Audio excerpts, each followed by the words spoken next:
Get all the best coverage of your Sacramento Kings right there. Harrison joined us, and listen, man, I said it yesterday. It's just a blast to talk to him. Mm-hmm. He's such a good dude. It can be frustrating on the floor sometimes. It's open this whole team. Pros pro. But he is a pros pro. And he visited with us. We had a good time, and here's what it sounded like. Harrison Barnes from BK. We are here with Harrison Barnes, back for another stretch. How are you? How was your summer? Hey, yeah, pull up a chair. Visit for a while. Turn to the side. How was your summer, my man? Summer was good. Good to be out, working out, being with the guys, kind of developing some chemistry, so it was good. Any non-basketball fun trips, stories that you were able to do in the summer? I was mostly out in the wilderness, Montana, Colorado, and family time in Mexico. So it was nice. I'm curious. I'm a Mexico guy too. We're about what region? Whereabouts? So we went to Punta Mita. Our daughters won, so we wanted to try to go somewhere with a direct flight. Layovers were a little difficult, so it was a nice time to be out there and enjoy the weather. How's parenthood treating you? It's phenomenal. Everyone always asks that question, and probably the best quote I've heard is, "It's your heart walking around outside your body." I think that sums it up in a nutshell. Yeah. Good and bad. You say you're a better person than me. I got two, and it's like, You can't put them on eBay. I know, and I'm remembering at 1 year old, 2 years old, sleep was a premium. But it sounds like you're doing well. Still a premium. Yeah, it has not changed at all. But my wife's a rock star. And I manage. I try to keep up. So it's all good. So you've done this a long time. What do you try to do to get yourself ready for an NBA season? I mean, you've been this in many battles before. What's your agenda in the offseason to get ready? I think the older you get, it changes from how much time you take off. You don't really take time away from training. It just kind of goes in different phases. So you're still doing your stuff in the weight room. You're still doing treatment and things like that. Your court time is probably shortened and maybe taking a week off or something like that, as opposed to 3 weeks when you're younger, you kind of just pick up and you're already in game shape. So, for me, ever since pretty much May, it's just been steadily trying to get better every single day. You're a vet, even though it's funny how we're sitting here and it's like, oh, Harrison Barnes getting up there, and it's like, dude, please, it's so relative to life. But you've done this so many, as Jason said. What does this team need the most, in your opinion, to take that next step? Shared experience. I think we have to get into the fray, and we have to play with this group together. I think it's one thing to say, okay, this guy has experience, this guy has talent, this guy has talent. But until we all get into the fray and we say, man, we went on the road and we beat this team, like, that was a great experience. Or, man, remember when we went into this game and we were not prepared and we lost as a unit and that really stung with us? I think that's what we need. And I'm looking forward to going to battle with these guys. I mean, it's a great group of guys, all high character. And I know sometimes, it can sound cliche, fancy, but we hear that all the time. But like, it makes a big difference because winning and losing is about the trust of the guys on the court. Obviously with the Warriors, you guys had tremendous talent, but is that where you feel like the core of the greatness of that team were the battles that you lived through? Absolutely, and the deep relationships, right? Like when you really know somebody, right? Like you know who they are, what motivates them, how to talk to them. But not just in a one-on-one scenario, but like most of the guys on the team say, oh, man, he missed a couple of shots. Like, this is how we need to talk to him. We're like, oh, man, like, he didn't have his pregame meal. Like, we know he's going to be, you know what I mean? Like, those type of guys, when you have that connection, it makes all the basketball stuff, the X's and O's, looking situations easy because you know exactly who you're with in those moments. And I think that's why I said those shared experiences are important because I think we need those as a group to grow. Well, and to your point, speaking of, I was having a conversation a few months ago about Draymond Green, and it was a clip of him. I forget who he was yelling at somebody, one of his teammates on the sideline after a missed play. And to your point, is it that shared experience, that sense of family where whether it's praising someone or getting on them, you're used enough to each other to know that it's not personal, it's love. Oh, absolutely. I mean, the way that Barbosa will talk to me, as a player development coach and my specific workout coach, the way that he might talk to me in a workout is going to be totally different than the way he may talk to Davion or talk to Fox because we have, years of friendship and being teammates. And, he knows he can talk to me a certain way in which I'll understand very quickly, as opposed to somebody else that may be like, wow, this guy, he's just really short. And he's not really saying a whole lot. He's almost seems like he's agitated. It's like, no. We just know, like, much doesn't need to be said for me to understand what he's saying, and I can talk the same way back.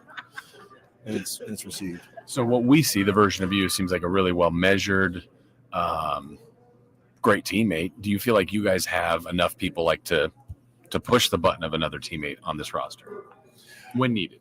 Yeah, I think the biggest thing with that is it's give and take, because everyone doesn't respond to the same. I may yell at you, but when you do something that wasn't at your best, right, and that may motivate you to want to be better. But if he does something that isn't his best, and I yell at him, he might get even worse. Mm-hmm. You know what I mean? It might be even more. It might be okay. I need to pull him up.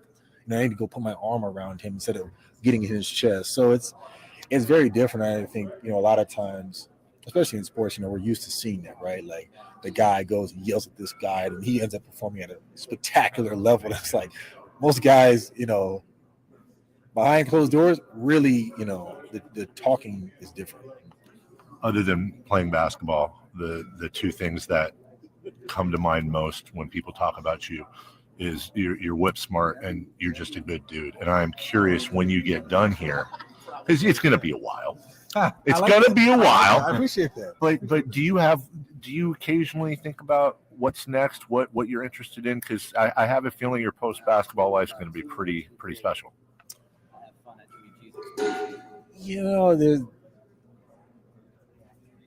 yes and no. Yes and no. Banking is something that I'm extremely passionate about, and something I can see myself doing when I'm done playing. At the same time, I love the game of basketball. I love playing. I still feel like I have so much juice left to give, and as long as mentally you can stay engaged and focused, you can always get better. And just the idea of, I think, growing as a leader, which it's not necessarily a popular philosophy, right? But the idea that as you get older, you almost become a better leader because you have more experiences to grow from. You can kind of see like what leadership styles work, what don't, all these types of things. I think that's also super exciting as well, because there's so many young guys coming into the league with so much more talent, so much more experience, and so much more being thrown at them now than when I first came in, right? Like social media, it was around. It wasn't even really a thing. Right now you have guys who are coming in off NIL deals, and it's a totally different, mindset. And, they might have a camera crew with them 24/7, just all these different things. And it's like, hey man, like these are things that I was going through and not. So there's a lot of different avenues of what I could potentially do when I'm done playing. But I think it's always going to come back to helping people, connecting with people. Because that's just, being part of a team sport for, in the NBA, a third of my life, but basketball in general, more than half my life. You know what I mean? It's just part of who I am, just being part of the team. What's the best part? What's your favorite part of being an NBA player? Kind of the team. Playing against the best people every night. It was crazy talking. I was talking to some of these guys in the locker room yesterday, actually. I was saying the difference between like my rookie year on the scouting report. It was like this is what we're going to do when Tim Duncan gets the ball in the post. You know what I mean? Right. Like, and these guys are watching Tim Duncan help do a speech for Manu as he's going to the Hall of Fame. You know what I mean? I'm like I played against that guy. So I think for me, just as a lifelong fan, playing against guys and seeing history really unfold in front of your eyes, like, Bron being able to pass Kareem. Like, I never thought that record was going to be broken, ever. Like, I never thought anyone would ever pass him. And then it's like, here I am, you know what I mean? Like, really going to, witness that at potentially some point this year of that record being broken and then set to a higher level, right?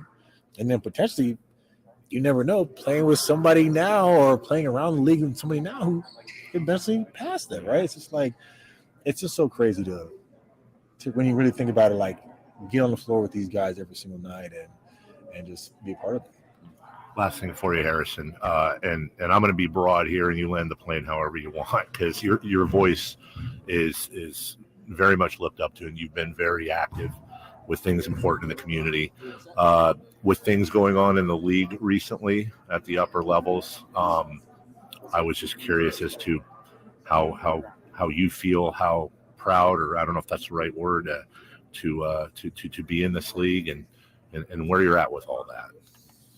Yeah, it's so interesting. You know, my second year in the league was when Donald Sterling Sure. happened, right? And you would think something like that, okay, that'll never happen again. And it's almost like the frequency of these things are coming closer together, right? But with the rise of, social media, and I think the rise of just the attention the NBA has brought in general, when these situations happen now, they're so much more magnified, and there's so much more. I mean, it's like you don't even know like what is even the real story, right? Because it's like everything else is taking on a life of its own. But my hope is that at the end of the day, Good Monday to all of you. Thanks for joining us as always. we don't continue to have repeat behavior of what's been occurring. Obviously, the people who have been affected by these actions, get the help and support and care they need.